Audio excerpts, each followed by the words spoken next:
एक मच्छर साला आदमी को हिजड़ा बना देता है। एक खटमल पूरी रात को अपाहिज कर देता है। साला एक मच्छर आदमी को हिजड़ा बना देता है। भारतीय सिने इतिहास के उन चुनिंदा कलाकारों में से एक जो एक्टिंग की स्कूल के तौर पर देखे जाते हैं। आ गए मेरी मौत का तमाशा देखने। अब मुझे लटका देंगे। जुबान ऐसी बाहर आएगी, आंखें बाहर आएगी। थोड़ी देर लटकता रहूंगा, फिर ये मेरा भाई मुझे नीचे उतार देगा। फिर आप चर्चा करते घर चले जाओगे, खाना खाओगे, सो जाओगे। संजीदा हीरो की भूमिका हो या फिर विलन का किरदार या कॉमेडी, हर रोल में अपनी अलग छाप छोड़ने वाले एक दिग्गज कलाकार। मजनू, क्या कर रहे हो तुम? किसी को भी फोन करते हो, कुछ भी मांगते हो। घुंगरू जी मेरे जी मत कहिए मुझे प्लीज। अरे ऐसे कैसे? आजकल बिस्कुट को भी पार्ले जी कहते हैं। आप तो डॉक्टर है, इतना नेक काम करते पता हैं। है मैं। लेकिन क्या आप जानते हैं कि अपने अभिनय से हर किसी का दिल जीत चुके ये अभिनेता अपनी फिल्मों में जितने हिट रहे, लव लाइफ में उतने ही फ्लॉप साबित हुए। ना देख मुझे जादूगर मछली, तेरी बात लगे मुझको नकली। तुझ पे मेरा क्या आप मानेंगे कि फिल्मों में देशभक्त और क्रांतिकारी के किरदारों के लिए जाने जाने वाले और पद्मश्री सम्मानित इस सख्त मिजाज अभिनेता पर अपनी पत्नी को बार बार धोखा देने, अपनी प्रेमिकाओं की लाइफ कंट्रोल करने और खुद से आधी उम्र की एक अभिनेत्री के साथ गलत हरकत की कोशिश करने जैसे संगीन आरोप लगे। इतने दिनों के बाद जो देखा तो मैं तो यूं लगा के एक बेजान तर में आत्मा फिर लौट के आ जाए। वो जो खो चुका था जिंदगी फिर जिंदगी पा जाए। वो जो मर चुका था जी उठे और फिर कहे और फिर कहे और फिर कहे। कैसे बताओ मैं तुम्हें, मेरे लिए तुम कौन हो? एक असफल शादी, 3 बेहद विवादित एक्स्ट्रा मैरिटल अफेयर और एक टॉप एक्ट्रेस के साथ गलत हरकत का आरोप झेल चुके ये अभिनेता आखिर क्यों आज तन्हाई में जिंदगी गुजार रहे हैं? जानेंगे इस टॉप एक्टर की लव लाइफ से जुड़ी घटनाओं की हकीकत। आप देखते रहिए बॉलीवुड के रोचक किस्से वेदिका के साथ।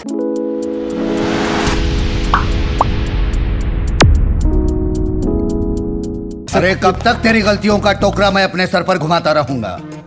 मैंने कहा था जाओ गोली चलाओ, कहा था नहीं ना, क्यों चलाई गोली? क्या करूं इसका, क्या करूं? मार भी नहीं सकता। प्यार जो करता है मुझसे। दोस्तों, आज हम बात कर रहे हैं अपनी नेचुरल एक्टिंग और यूनिक डायलॉग डिलीवरी के लिए मशहूर अभिनेता नाना पाटेकर की। Is he your father? Yes, so what? Is this a way to talk to him? आप समझते हो बूढ़े हो गए मतलब उनका कोई काम नहीं? Behave yourself. हर जवान आदमी ऐसा क्यों सोचता है कि बूढ़े लोगों से ज्यादा समझता है उसको? अपने अनकन्वेंशनल लुक्स के बावजूद बॉलीवुड में एक अलग और बड़ा मुकाम हासिल करने वाले एक ऐसे कलाकार जिन्होंने गरीबी और तंगी से उठकर अपने एक्टिंग के दम पर बॉलीवुड में एक ऐसा मुकाम हासिल किया जो आज के एक्टिंग एस्पायरिंग यंग जनरेशन के लिए एक मिसाल है। बाप को भेज, तेरे बस की बात नहीं। नाम पूछे तो बोल देना, विक्रम। लेकिन पर्दे का ये मजा हुआ कलाकार अपनी पर्सनल लाइफ को सही तरीके से मैनेज नहीं कर सका और हमेशा विवादों सुर्खियों में बना रहा। तो आज के अपने इस एपिसोड में हम नाना की लव लाइफ के कुछ अनजाने पहलुओं और उससे जुड़े विवादों पर नजर डालेंगे। मेरा तो विश्वास उठ गया इस कानून से। कौन सा कानून, कैसा कानून? ये कानून तो चंद मुजरिमों की रखेल बन बैठा है। इसलिए लोग अदालत का दरवाजा खटखटाने के बजाय गुंडों की चौखट चूमते हैं। 1 जनवरी 1951 को मुरुड जंजीरा रायगढ़ महाराष्ट्र में जन्मे नाना का असली नाम विश्वनाथ पाटेकर है। मां का नाम संजनाबाई पाटेकर और पिता दिनकर पाटेकर थे। नाना की schooling sir J institute of applied art Mumbai से हुई। इनके पिता का टेक्सटाइल का छोटा मोटा बिजनेस था। नाना जब 12 साल के हुए तो इनके पिता का बिजनेस डूब गया और इनका परिवार आर्थिक तंगी से गुजरने लगा। इस कारण नाना को महज 13 साल की उम्र से नौकरी शुरू करनी पड़ी। हालांकि इन्हें बचपन से ही अभिनय का शौक था और ये अपने स्कूल के नाटकों में हिस्सा लिया करते थे। गरीबी के दिनों में भी इनका ये अभिनय प्रेम बरकरार रहा और धीरे धीरे ये अपने दोस्तों के साथ थिएटर जाने लगे। वहाँ एक बार इन्हें एक नाटक में छोटा रोल ऑफर हुआ और नाना ने जब वो रोल किया तो सबने इनकी जमकर तारीफ की। यहीं से नाना के एक्टिंग करियर की शुरुआत हुई। फिर इन्होंने कई हिंदी और मराठी शोज किए और फिर फिल्मों में भी एंट्री की। इन्होंने फिल्म गमन से अपने बॉलीवुड करियर की शुरुआत की, जो ज्यादा नहीं चली, लेकिन फिल्म परिंदा में निभाए गए इनके विलेन की भूमिका ने इन्हें स्टार बना दिया। नाना ने अपने जबरदस्त अभिनय से हर किसी का दिल जीत लिया। पागलपन मत कर अपने भाई की तरह, नहीं तो तू भी मरेगा। मैंने अपना करके तेरे से इतनी बात की, एक बात ध्यान में रख। तेरा भाई था इसलिए उसको गोली मार दी, कोई दूसरा होता तो जिंदा जला देता उसको। नाना की फिल्मोग्राफी की चर्चा डिटेल में हम किसी दूसरे वीडियो में करेंगे। आइए नजर डालते हैं इनकी लव लाइफ से जुड़े विवादों पर। मैं जानता हूँ तुम मुझसे प्यार करती हो, लेकिन मैं उससे प्यार करता हूँ, वो किसी और से प्यार करती है। इसमें तुम्हारा कोई दोष नहीं, मेरा नहीं, उसका नहीं। वो जो आसमान में बैठा हुआ हमारा बाप है ना, उसने पहले ही ये टिक टिक टिक टिक करके हमारे माथे पर लिख दिया है सब। अपने शुरुआती थिएटर के दिनों में ही नाना की मुलाकात नीलू उर्फ नीलकांति से हुई। नीलू एक बैंक में नौकरी करती थी और शौकिया थिएटर में भी हिस्सा लिया करती थी। नाना और नीलू के बीच दोस्ती हुई जो धीरे धीरे प्यार में बदल गई और फिर दोनों ने शादी का फैसला किया। यहाँ बताते चलें कि उस समय नाना महीने के 15 थिएटर शो करते थे और हर शो के 50 रुपए मिलते थे, जिससे महीने में वो 750 रुपए कमा लेते थे। तो वहीं उनकी पत्नी महीने में 2500 रुपए कमाती थी। फिर भी नाना के प्यार में नीलू ने किसी चीज की परवाह नहीं की और दोनों ने 7 फेरे लिए। कहा जाता है कि एक्टर ने अपनी शादी में महज 750 रुपए ही खर्च किए थे। नाना से शादी के बाद नीलू ने एक मराठी फिल्म आत्मविश्वास किया था, जिसे सचिन पिलगांवकर ने बनाया था। इस फिल्म के लिए नीलू को बेस्ट एक्ट्रेस अवार्ड भी मिला, लेकिन बाद में बढ़ती वजन की वजह से फिल्मों से दूर हो गईं। नीलू और नाना के 2 बेटे हुए, लेकिन पहले बेटे को जन्म से ही कई तरह की हेल्थ प्रॉब्लम्स थी और वो ज्यादा दिन जी नहीं सका। फिर दूसरा बेटा हुआ जिसका नाम मल्हार पाटेकर है। शादीशुदा नाना जब फिल्मों में आए तो उनकी शादी में जैसे भूचाल आ गया। नाना को एक बार नहीं बल्कि 3 बार प्यार हुआ। ये फूल मैंने अपने हाथों से सजाए हैं तुम्हारे लिए। ये सब तुम्हारे लिए। आओ इधर आओ, ये देखो, ये देखो। सब मैंने अपने हाथों से किया खुद। तुम्हारे लिए काफी नहीं है, दोस्त किस लिए चाहिए।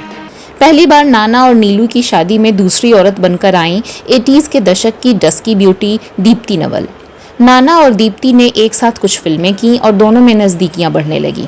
ये खबर जब नीलू तक पहुंची तो मियां बीबी के रिश्ते में खटास आने लगी, लेकिन नाना का ये एक्स्ट्रा मैरिटल अफेयर ज्यादा दिनों तक नहीं चल सका।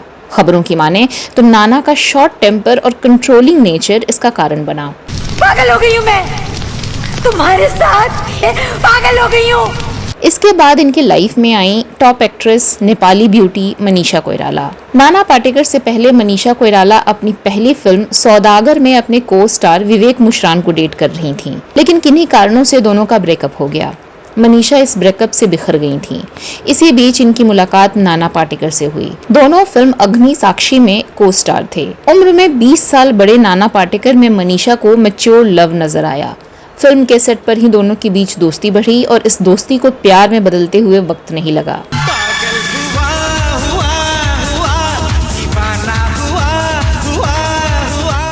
नाना और मनीषा अपने रिश्ते को लेकर शुरुआत में मुखर नहीं थे। वो नहीं चाहते थे कि इस बारे में किसी को इतनी जल्दी खबर हो। प्यार तब नया नया था, लेकिन ऐसा हो न सका। फिल्म के सेट पर दोनों की मिलती नजरें, ब्रेक में एक दूसरे के साथ वक्त बिताना, ये सब क्रू मेंबर्स की आंखों के सामने हो रहा था। लाख छुपाने पर भी ये प्यार दुनिया के सामने आ गया। लेकिन दूसरी बार पति के अफेयर की खबरों ने नाना की पत्नी नीलू को तोड़ कर रख दिया। वो बेटे को लेकर नाना से अलग रहने लगी। जिंदगी बर्बाद कर दी है इन घुंघरुओं ने। मैं डरता हूँ, बर्बाद कर दी है जिंदगी मेरी। अग्नि साक्षी के बाद मनीषा और नाना ने कुछ और फिल्में साथ की और दोनों साथ लिव इन में रहने लगे। ये वो दौर था जब हर फिल्म, मैगजीन, अखबार के हर गॉसिप कॉलम में इस इश्क के चर्चे थे। जिसके लिए मन न माने वो काम कभी नहीं करना चाहिए। तुम होते कौन हो मुझे सलाह देने वाले? आपकी आंखें बहुत सुंदर हैं। क्या? लेकिन उसमें दर्द है। अंदर से आप बहुत दुखी हैं। Shut up! तुम जानते हो मैं कौन हूँ? मनीषा कोइराला और नाना पाटेकर की लव स्टोरी में अड़चनें तो कई थीं, लेकिन पहली बड़ी अड़चन थी उम्र में 20 साल का फासला, और दूसरी उससे भी बड़ी कि नाना पाटेकर शादीशुदा थे। समय के साथ नाना पाटेकर जहां मनीषा कोइराला को लेकर हद से ज्यादा पजेसिव हो गए थे, वहीं शॉर्ट टेम्पर की शिकार मनीषा ने इस रिश्ते की बुनियाद हिला दी। मनीषा और नाना में खूब झगड़े होने लगे, कभी बंद कमरों में तो कभी सबके सामने। बताया जाता है कि नाना पाटेकर इस हद तक पजेसिव थे कि वो मनीषा के कपड़े पहनने पर भी गुस्सा जाहिर करने लगे थे। मनीषा यदि किसी फिल्म में रिवीलिंग कपड़े पहनती तो नाना भड़क जाते। फिल्म में इंटीमेट सीन देने पर भी मनीषा और नाना में खूब झगड़े होने लगे। प्यार का ये रिश्ता घुटन बनने लगा था। ये घुंघरू, this is quite scary noise for me. Scary. इस आवाज से मैं डरता हूँ। This is quite scary for me. मैं डरता हूँ इस आवाज से। इसी बीच नाना पाटेकर फिल्म आँच कर रहे थे, जिसमें उस समय की खूबसूरत और मशहूर अभिनेत्री आयशा जुल्का इनके साथ काम कर रही थीं। टूटती हुई शादी और तनाव में तब्दील हो चुके एक्स्ट्रा मैरिटल अफेयर से परेशान नाना का दिल अब धीरे धीरे आयशा की ओर झुकने लगा। आयशा भी नाना की अलग पर्सनालिटी की तरफ खींचने लगी। फिर एक दिन कुछ ऐसा हुआ जिसने नाना और मनीषा के रिश्ते की नींव हिला दी। हुआ यूं कि एक दिन मनीषा जब नाना की शूटिंग लोकेशन पर अचानक पहुंची तो एक कमरे में नाना और आयशा को आपत्तिजनक हालत में देख लिया। फिर क्या था, मनीषा का गुस्सा फूट पड़ा और नाना और आयशा पर सबके सामने बुरी तरह चिल्लाई। इस हादसे के बाद मनीषा ने नाना से रिश्ता खत्म कर लिया। आखिर कैसे यकीन दिलाऊं तुम्हें? For God's sake, leave me alone. तुमने हमारा जीना हराम कर दिया है। आखिर क्या बिगाड़ा हमने तुम्हारा? लेकिन हद तो तब हो गई जब नाना इस हादसे के कुछ ही दिनों बाद आयशा के साथ लिव इन रिलेशन में रहने लगे। जहां मनीषा इस ब्रेकअप से टूटकर शराब की आगोश में जाने लगी थीं, तो वहीं नाना को खुद से 22 साल छोटी आयशा के साथ अपने रिलेशनशिप को जगजाहिर करने में वक्त नहीं लगा। तुम मुस्का दे मोरी रानी, मुँह पे कर दे मेहरबानी, बाकी दुनिया। इसके कुछ समय बाद फिल्मफेयर मैगजीन को दिए अपने एक इंटरव्यू में नाना पाटेकर ने मनीषा कोइराला का जिक्र किया। उन्होंने कहा, मनीषा इंडस्ट्री की सबसे सेंसिटिव एक्ट्रेस हैं। वो कस्तूरी हिरन की तरह हैं। उन्हें अभी भी ये महसूस करने की जरूरत है कि उन्हें किसी से तालमेल रखने की कोई जरूरत नहीं है। उनके पास सब कुछ है और वो अकेली ही काफी हैं। मैं जब ये देखता हूँ कि वो अपने साथ क्या कर रही हैं तो मेरे आंसू निकल आते हैं। शायद आज मेरे पास उनके बारे में कहने के लिए कुछ नहीं है। ब्रेकअप एक बहुत ही मुश्किल फेज होता है। दर्द को जानने के लिए आपको उसका अनुभव करना होगा। मैं दर्द को शब्दों में बयान नहीं कर सकता। प्लीज इस बारे में बात मत कीजिए, मुझे मनीषा की याद आती है। हालांकि नाना की लाइफ की चौथी औरत आयशा के साथ भी इनका रिश्ता लंबा नहीं चला। नाना का पॉजिटिव नेचर इस रिश्ते में भी धीरे धीरे तनाव पैदा करने लगा। नाना अब आयशा की लाइफ भी कंट्रोल करने की कोशिश करने लगे, जो कि आयशा को खटकने लगा।